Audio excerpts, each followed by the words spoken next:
I went to Japan like probably every other person you know, and it is now my entire personality. Hey everyone, I'm Jenna. Welcome to Cooking Companion TV. We're here to talk about kitchen knives that you can buy in Japan. We ended up with 4 knives, and with the current conversion rate, they ended up at about $350 for all of them. Now, 2 of these are for me, 2 of these are for my husband. This is a basic paring knife. My husband uses this a lot, so he really wanted a good one. So we ended up with this little guy. And this one is stainless steel. My husband also wanted this one, more of a utility knife, I think is what it's called. This one is carbon, so it has a little more maintenance on it and will need to be dried and oiled every time it's used. For the one that both of us use, a regular chef's knife. This one is stainless steel, and it's really pretty.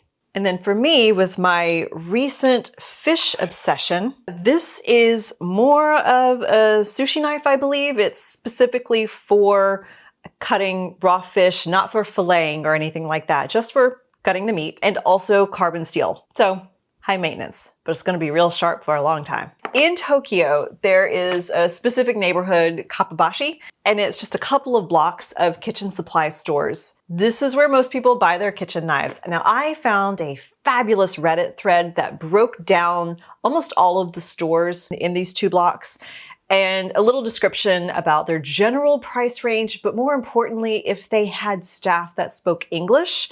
And I narrowed down all of these stores to 2 and only ended up at 1. We got these from a store called Kama-Asa. It was a fabulous experience for us. We went right when they opened, so sales staff was immediately available. We got a French guy who spoke English, and the way it worked was, even though we walked in and we knew what profiles of knives we wanted to consider, he grabbed like 1 model of each knife that they had in the store and then walked us through each knife's intended use, down to like, when you cut, do you rock or do you chop?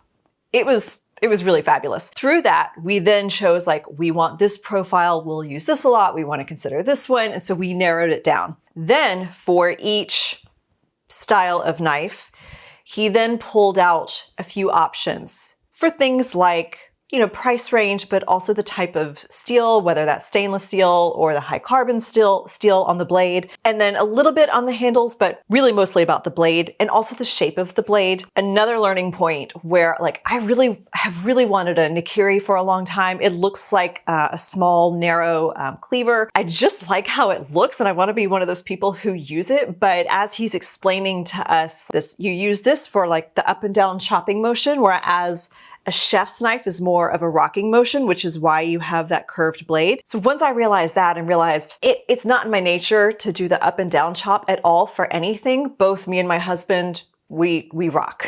We're rockers.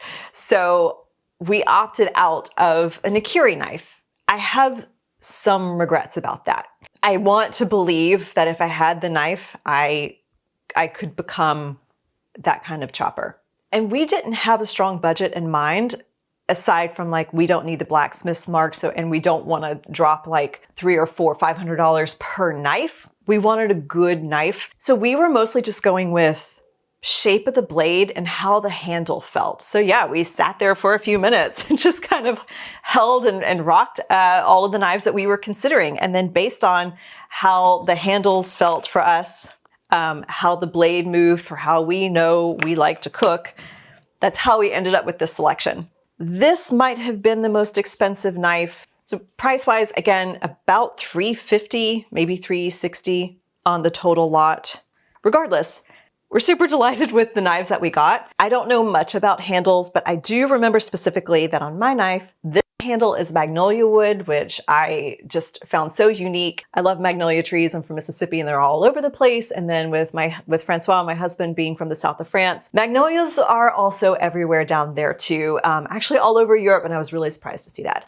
Tangent. Anyhow, that's it for my kitchen knife adventure in Tokyo. Still loving Japan. I've been back for like 6 days. I'm still tired, still working through the jet lag, still waking up at like 4 and 5 a.m. no matter what time I go to bed.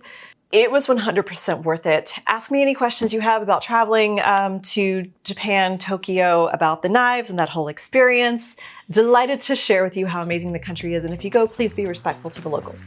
Thanks for tuning in, everyone. Welcome to Cooking Companion TV. If you're new, you can like this video, subscribe. All of those help the channel and help me.